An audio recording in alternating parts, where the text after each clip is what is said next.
Yo, what is up mga Venatics? Sana masarap ulam nyo, magandang buhay sa lahat.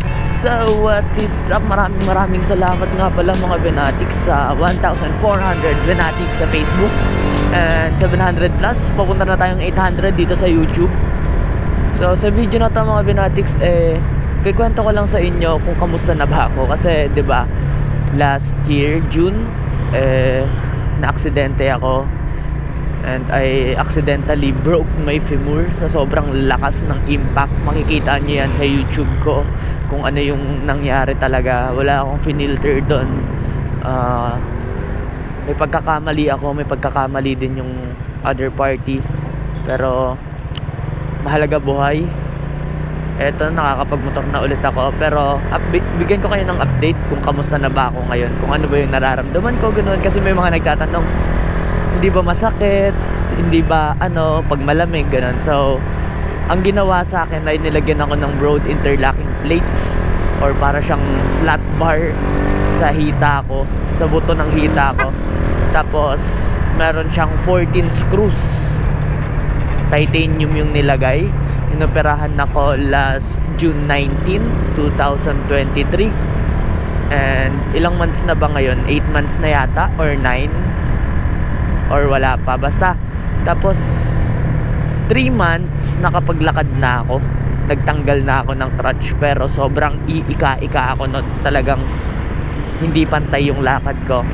And then nagsa-self therapy lang ako. Wala akong pinuntahan na physical therapy clinic, self therapy lang lahat. Tapos meron sa probinsya na na matanda na babae na naghihilot sa akin, ganun. Pero hindi siya yung hilot na may puwersa. Parang hinihilot niya lang yung mga ugat ko.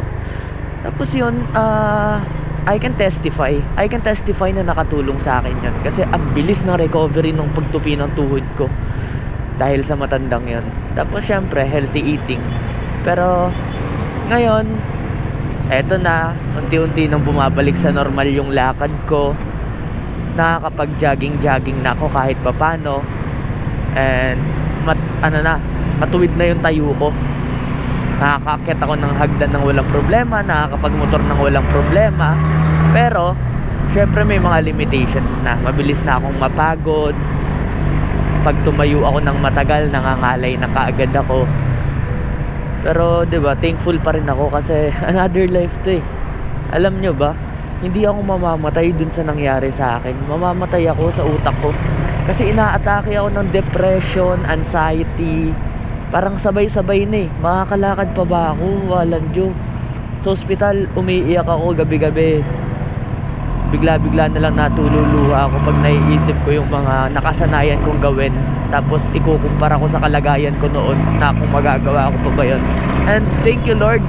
Sobrang salamat sa'yo kasi binalik mo, pinagbigyan mo ulit ako, binigyan mo ako ng chance na magawa ko pa yung mga hilig kong gawin. And asahan mo, triple ingat na ako sa mga gagawin ko. Tulad nito sa pagmumotor, dati parang mauubusan ako ng kalsada, top speed dito, top speed doon, bira dito, bira doon, singit dito, singit doon.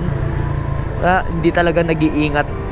Pero ayun nga, siguro may mga bagay talaga na mangyayari sa'yo para mag-serve as a lesson. So yun, papunta ako ngayon sa Brusa mga Venatics. Ngayon okay na ako. May mga pain na lang dito sa part nung yung, kasi 'di ba closed fracture naman yung nangyari, hindi naman siya open fracture.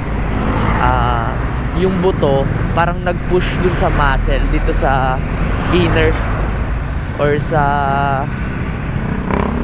inner thigh ko, sa legs. Nag-push yung buto doon, kaya parang may mga torn muscle tissues na medyo masakit pa din. Parang scar tissues pa din, lalo na pag yung nasasangge. Pero sa buto wala nang masakit sa buto banda.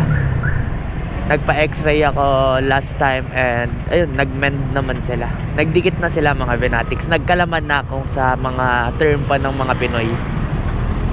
Ayun, nandito na ako sa crossing mga Venatics, and thankfully wala na masyadong traffic kasi pag mga 6 PM dito, grabe ang traffic dito.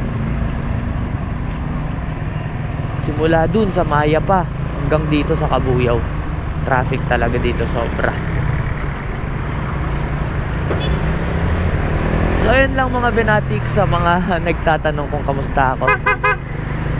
Okay na ako mga Venatics. Maraming salamat sa suporta nyo, sa mga prayers nyo. Maraming salamat. Tsaka sa mga tsaka sa pamilya ko, thank you so much. Hindi nila ako pinabayaan talaga. Sa girlfriend ko, maraming salamat. Basta sa inyong lahat, salamat sa inyo. Baka maiyak pa ako dito. Tatapusin ko na tong vlog na to. So, maraming salamat sa panonood. Kung umabot ka sa video na to, please do like, share, follow, and subscribe. This is Ben. Sana laging masarap ulam nyo at sana laging malambot unan nyo. Peace out!